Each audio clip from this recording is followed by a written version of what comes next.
I was on another roof the other day, and his gutters were about 3 inches deep with dirt, and then about another 1.5 inches with loose leaves and debris, and he asked me to come clean it out. So we got the blower out and a crowbar, and as you can see, we ran the crowbar down the gutter line and then the blower right behind it, blowing out all of the debris.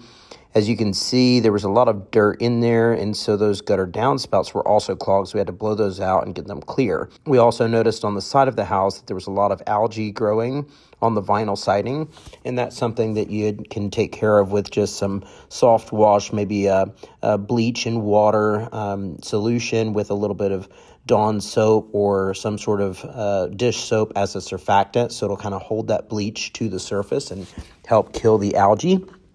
Then along towards the edge, we saw that there was a tree that had scraped parts of the roof. And so the roof needs some repairs and the shingles need to be replaced. And we ended up breaking off some of those branches just to keep the roof clear of debris. So this needs to be done on your roof all the time. If you have any trees that are any close to your roof, it'll cause damage like this where there's an actual leak into the home.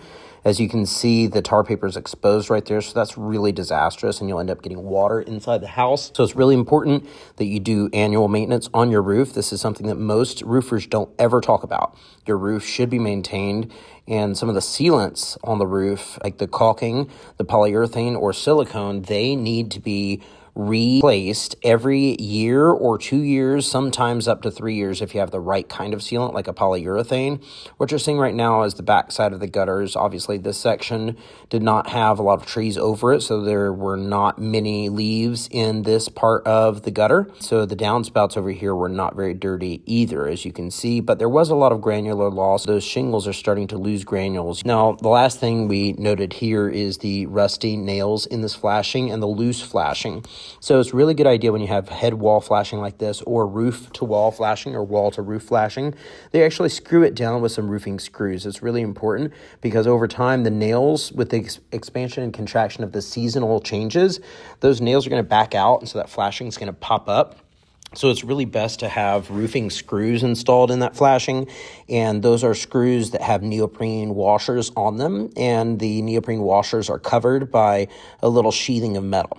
Now, this was the biggest problem on this roof in particular. At the very top, there was some cap flashing that had blown off completely, and that's because they use nails instead of screws, so it's always better to use roofing screws on flashing. Like and subscribe.